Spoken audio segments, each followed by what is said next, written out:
नमस्कार, दिल्ली न्यूज में आपका बहुत बहुत स्वागत है। चलिए देखते हैं आज की 25 फटाफट काम की और महत्वपूर्ण बड़ी खबरों को। पर इससे पहले वीडियो को लाइक करना बिल्कुल ना भूलें। दिल्ली सरकार ने बिजली सब्सिडी जारी रखने का किया ऐलान। रेखा गुप्ता के नेतृत्व वाली दिल्ली की भाजपा सरकार के बिजली मंत्री आशीष सूद ने बड़ा ऐलान किया है। उन्होंने बताया कि मंगलवार को दिल्ली कैबिनेट ने बिजली सब्सिडी पर फैसला किया है। सरकार ने बिजली सब्सिडी जारी रखते हुए 4 वर्गों को इसमें शामिल करने की बात कही है। बिजली सब्सिडी का फायदा किसानों, घरेलू उपभोक्ताओं समेत 4 वर्गों को मिलता रहेगा। इसके साथ ही मंत्री ने विपक्ष को आड़े हाथ भी लिया। आशीष सूद ने बताया कि एक विशेष प्रस्ताव में दिल्ली कैबिनेट ने किसानों के लिए सब्सिडी, 1984 के सिख विरोधी दंगा पीड़ितों के लिए सब्सिडी, वकीलों के चैम्बरों, मौजूदा घरेलू उपभोक्ताओं को सब्सिडी जारी रखने का फैसला किया है। दिल्ली सरकार ने बढ़ाई न्यूनतम मजदूरी, जानिए नई दरें और लागू होने का समय। दिल्ली सरकार ने बड़ा ऐलान किया है। रेखा गुप्ता के नेतृत्व वाली भाजपा सरकार ने सभी श्रेणियों के मजदूरों के लिए न्यूनतम मजदूरी दरों में वृद्धि की घोषणा की है। ये नई दरें 1 अप्रैल 2025 से लागू रहेंगी। इसमें अकुशल श्रमिक, अर्ध कुशल श्रमिक, कुशल श्रमिक समेत 6 वर्ग शामिल है। सरकार का कहना है कि यह वृद्धि महंगाई को ध्यान में रखते हुए की गई है, जिससे श्रमिकों को आर्थिक राहत मिलेगी। नई दरों की बात करें तो इसमें कुशल, अर्ध कुशल और अकुशल श्रमिकों जैसे 6 वर्ग शामिल हैं।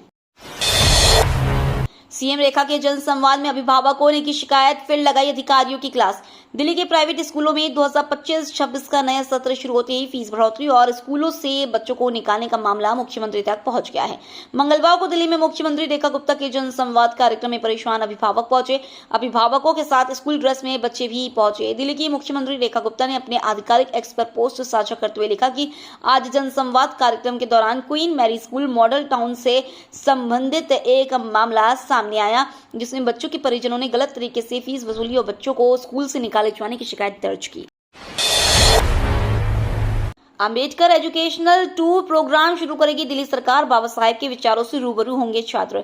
मुख्यमंत्री रेखा गुप्ता ने भारत रत्न डॉक्टर भीमराव अंबेडकर की जयंती पर प्रेरणा स्थल हैदरपुर दिल्ली विधानसभा परिसर और अलीपुर रोड स्थित महापरिनिर्वाण स्थल में स्थापित उनकी प्रतिमा पर पुष्प अर्पित कर उन्हें नमन किया। मुख्यमंत्री रेखा गुप्ता ने बाबा साहेब के विचारों को छात्रों तक पहुंचाने के उद्देश्य से अगले 15 दिनों तक दिल्ली के सभी स्कूलों में विशेष असेंबली और शैक्षणिक गतिविधियां किए जाने की भी घोषणा की है। साथ ही उन्होंने यह भी घोषणा की कि पूर्ववर्ती सरकारों द्वारा बंद की गई कौशल आधारित शिक्षा और स्टार्टअप फंडिंग जैसी योजनाओं को पुनः शुरू किया जाएगा, ताकि समाज के वंचित, पिछड़े और दलित वर्गों को समान अवसर मिल सके। मनी लॉन्ड्रिंग में ईडी का एक्शन, राहुल सोनिया के खिलाफ चार्जशीट दाखिल। प्रवर्तन निदेशालय ने कथित नेशनल हेराल्ड मनी लॉन्ड्रिंग मामले में कांग्रेस सांसद राहुल गांधी, सोनिया गांधी और Congress overseas chief Sam Pitroda के खिलाफ दिल्ली की राउज एवेन्यू कोर्ट में अभियोजन शिकायत दर्ज की है। वहीं आरोप पत्र में सुमन दुबे और अन्य के नाम है। अदालत ने संज्ञान तर्कों की सुनवाई 25 अप्रैल के लिए निर्धारित की है। बता दें कि नेशनल हेराल्ड से जुड़े मनी लॉन्ड्रिंग मामले में ईडी ने राउज एवेन्यू की विशेष अदालत में आरोप पत्र दाखिल किया। आरोप पत्र में कांग्रेस सांसद राहुल गांधी व पूर्व राष्ट्रीय अध्यक्ष सोनिया गांधी के साथ सैम पित्रोदा का भी नाम है। पानी की चोरी पर लगाम, अब दिल्ली के लोग जान पाएंगे कहां पहुंचा टैंकर।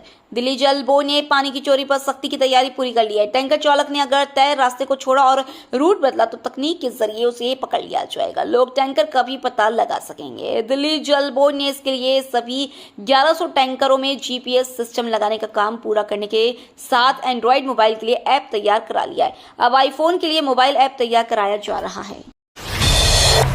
फीस बढ़ोतरी पर बच्चों की बात सुनेगा दिल्ली हाई कोर्ट। 5 छात्रों ने जज को लिखा पत्र। स्कूल की बड़ी फीस नहीं भर पाने पर कथित रूप से प्रताड़ना का शिकार 5 छात्रों ने दिल्ली हाई कोर्ट के न्यायाधीश को चिट्ठी लिखी है। हाई कोर्ट ने इस मुद्दे पर जिलाधिकारी व शिक्षा निदेशालय को जवाब देने के निर्देश दिए हैं। जस्टिस सचिन दत्ता की बेंच ने इस मामले में दिल्ली पब्लिक स्कूल द्वारका के खिलाफ दायर शिकायत पर जिलाधिकारी व दिल्ली शिक्षा निदेशालय को 5 मई को जवाब देने को कहा है। सत्येंद्र जैन मानहानि मामले में दिल्ली कोर्ट से बांसुरी स्वराज को मिला 4 हफ्ते का समय। दिल्ली की राउज एवेन्यू कोर्ट ने भाजपा सांसद बांसुरी स्वराज को आम आदमी पार्टी नेता सत्येंद्र जैन की याचिका पर जवाब दाखिल करने के लिए 4 हफ्ते का समय दिया है। आप नेता ने मानहानि मामले में पुनरीक्षण याचिका दाखिल की है। जैन ने स्वराज के खिलाफ शिकायत को खारिज करने के मजिस्ट्रेट कोर्ट के आदेश को चुनौती दी है। मामले पर सुनवाई की अगली तारीख 14 मई है। जैन ने स्वराज पर एक टेलीविजन इंटरव्यू के दौरान की गई टिप्पणियों के जरिए अपनी प्रतिष्ठा को नुकसान पहुंचाने का आरोप लगाया है। दिल्ली में जल्द खुलेंगे 70 आरोग्य मंदिर। पहले चरण में हर विधानसभा में होगा एक सेंटर। दिल्ली में मोहल्ला क्लिनिक की जगह अब आरोग्य मंदिर नजर आएंगे। दिल्ली सरकार पहले चरण में कुल 70 आरोग्य मंदिर की शुरुआत करेगी। प्रत्येक विधानसभा में एक आरोग्य मंदिर शुरू किया जाएगा। दिल्ली सरकार के सूत्रों की माने तो अगले 1 महीने में यह तैयार हो जाएंगे। यहाँ प्राथमिक चिकित्सक की सभी सुविधाएं मिलेंगी। यह आरोग्य मंदिर आयुष्मान भारत योजना के तहत खोले जा रहे हैं। सरकार का कहना है कि अगले 1 साल में 1139 आरोग्य मंदिर खोले जाएंगे। इस साल मॉनसून में नहीं होगा जल भराव। दिल्ली ट्रैफिक पुलिस ने पहचाने 445 हॉटस्पॉट। दिल्ली में इन दिनों भीषण गर्मी से लोग परेशान हैं। कुछ समय बाद मॉनसून दस्तक देगा। उस दौरान लोगों को जल भराव की समस्या का सामना न करना पड़े, इसके लिए तैयारियां अभी से शुरू हो गई है। ट्रैफिक पुलिस ने मॉनसून को देखते हुए शहर भर के 445 हॉटस्पॉट की पहचान की है। अधिकारियों ने मंगलवार को बताया कि हॉटस्पॉट की लिस्ट सिविक एजेंसियों के साथ शेयर की गई है, ताकि यह सुनिश्चित किया जा सके कि इस साल बाढ़ से बचने के लिए समय पर निवारक उपाय किए जा सके। 3 दिन रुके तो हो सकते हैं बीमार। नितिन गडकरी ने दिल्ली के वायु प्रदूषण पर चेताया। केंद्रीय मंत्री नितिन गडकरी ने कहा है कि दिल्ली में प्रदूषण का स्तर इतना ज्यादा है कि शहर में 3 दिन तक रहने से ही इन्फेक्शन हो सकता है। गडकरी ने दिल्ली और मुंबई को प्रदूषण के स्तर को रेड जोन में बताते हुए कहा कि आने वाले समय में वायु और जल प्रदूषण के संबंध में बहुत काम किए जाने की जरूरत है। उन्होंने कहा, दिल्ली में प्रदूषण बहुत अधिक है। अगर आप 3 दिन दिल्ली में रहते हैं तो आपको कोई ना कोई इन्फेक्शन हो जाएगा। फीस बढ़ाई तो भुगतना होगा अंजाम। दिल्ली स्कूलों को सीएम रेखा गुप्ता की चेतावनी। दिल्ली के प्राइवेट स्कूलों द्वारा फीस बढ़ाए जाने का मुद्दे पर पिछले काफी दिनों से सियासत गरमाई हुई है। आम आदमी पार्टी लगातार इस मसले को लेकर दिल्ली सरकार पर हमलावर है। पार्टी का आरोप है कि भाजपा के आते ही प्राइवेट स्कूल मनमाने ढंग से फीस बढ़ा रहा है। हालांकि इस मसले पर रेखा गुप्ता ने प्राइवेट स्कूलों को चेतावनी दे दी है। इतना ही नहीं, उन्हें नोटिस भेजने की बात भी की है। उन्होंने कहा है कि कोई भी प्राइवेट स्कूल फीस बढ़ाता है तो उन्हें नोटिस भेजा जाएगा। उन्हें जवाबदेही तय करनी होगी। अगर बावजूद स्कूल फीस बढ़ाते हैं तो फिर इसका नतीजा उन्हें भुगतना होगा। इसी के साथ सीएम रेखा गुप्ता एक स्कूल पर कार्रवाई की तैयारी में भी है। गुरुग्राम से नारनौल और राजस्थान जाना आसान। पीएम मोदी ने शुरू किया रेवाड़ी बाईपास। अहिरवाल का लंदन कही जाने वाली रेवाड़ी का सफर काफी आसान होने वाला है।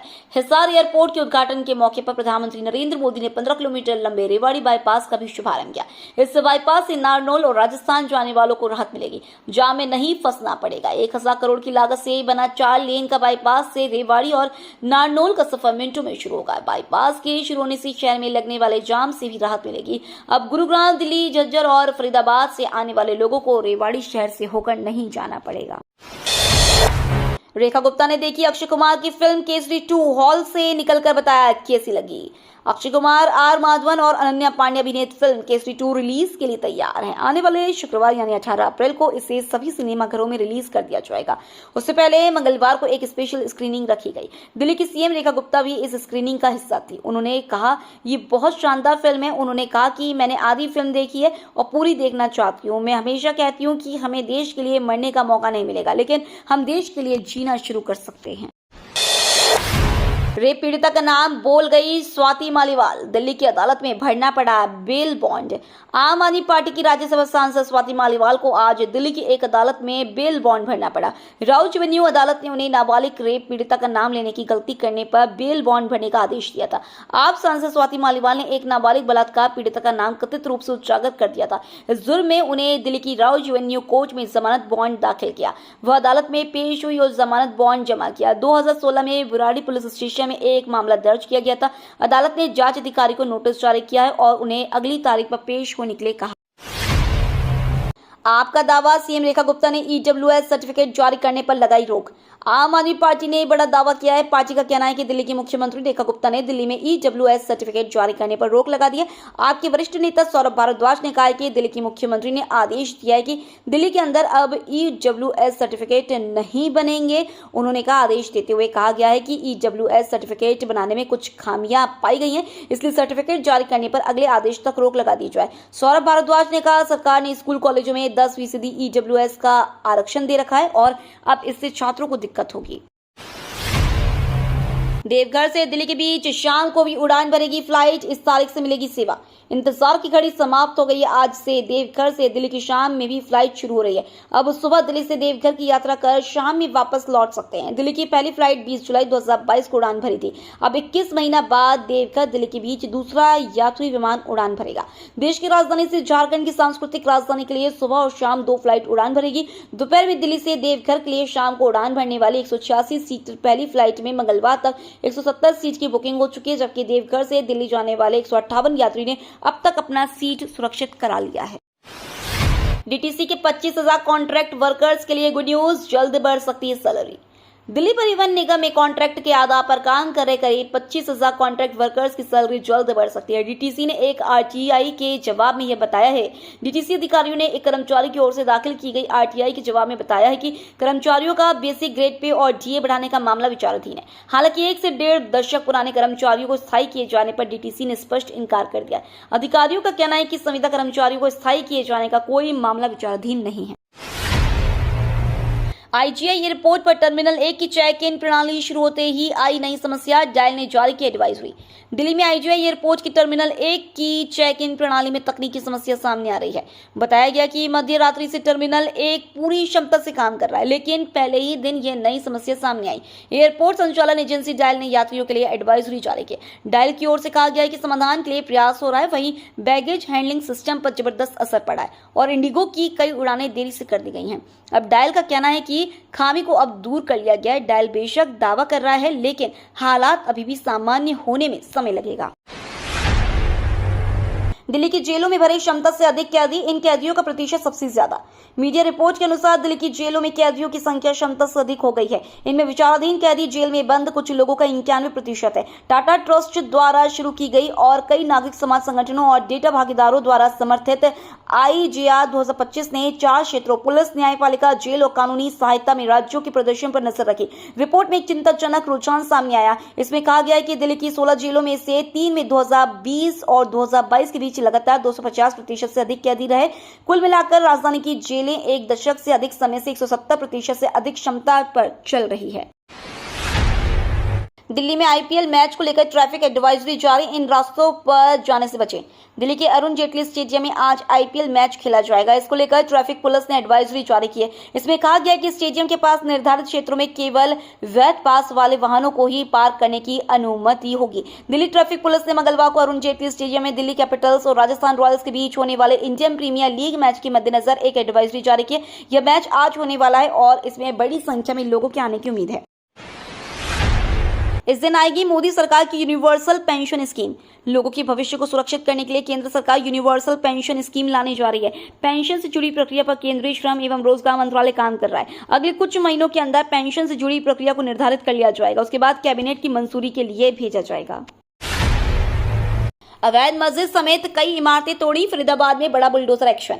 फरीदाबाद में सरकारी जमीन पर बनी एक कथित अवैध मस्जिद समेत कई निर्माणों पर बड़ा बुलडोजर एक्शन देखने को मिल रहा है। इस दौरान स्थानीय लोगों के विरोध से बचने को भारी तादाद में पुलिस भी मौके पर मौजूद रही। जानकारी के अनुसार भारी पुलिस फोर्स के साथ पहुंचे फरीदाबाद नगर निगम के तोड़फोड़ दस्ते ने जमाई कॉलोनी में सरकारी जमीन पर अवैध कब्जे को हटाने के लिए कार्रवाई शुरू कर दी है। तोड़फोड़ की वजह से काफी संख्या में लोग जमा हो गए। निगम का दस्ता लगातार अवैध कब्जों को हटाया गया। नगर निगम की बुलडोजर वाली कार्रवाई देर शाम तक चली। दिल्ली पुलिस का एएसआई गिरफ्तार, थाना एसएचओ देता स्पेशल डिस्काउंट, 8 लाख की थी डिमांड। दिल्ली पुलिस की विजिलेंस ब्रांच ने एक दिल्ली पुलिस के एएसआई को रिश्वत लेते हुए पकड़ा है। मॉडल टाउन थाने में तैनात एएसआई सुदेश को 2 लाख रुपए की रिश्वत लेते गिरफ्तार किया है। इस मामले में मॉडल टाउन थाने का थानाध्यक्ष पवन मीणा की भी भूमिका सामने आ रही है। हालांकि जिला पुलिस अधिकारियों का कहना है कि थानाध्यक्ष पवन मीणा सोमवार को दोपहर बाद परमिशन लेकर छुट्टी पर गए थे। सीएम योगी की टिप्पणी के बाद बंगाल हिंसा पर अखिलेश यादव ने तोड़ी चुप्पी। पश्चिम बंगाल स्थित मुर्शिदाबाद और 24 परगना जिलों में हिंसा के बाद से ही सियासत तेज हो गई है। पक्ष विपक्ष एक दूसरे पर जमकर आरोप प्रत्यारोप लगा रहे हैं। सीएम योगी आदित्यनाथ द्वारा समाजवादी पार्टी और कांग्रेस की चुप्पी पर सवाल उठाए थे। इसके बाद अब समाजवादी पार्टी के प्रमुख और यूपी के पूर्व सीएम अखिलेश यादव की प्रतिक्रिया सामने आई है। बंगाल के 2 जिले में हुई हिंसा को लेकर सपा प्रमुख अखिलेश यादव ने कहा कि हम ममता बनर्जी के साथ हैं। बंगाल में जो ये दंगा या हिंसा हो रही है वो बीजेपी करा रही है। समाजवादी पार्टी अपना समर्थन ममता को देगी।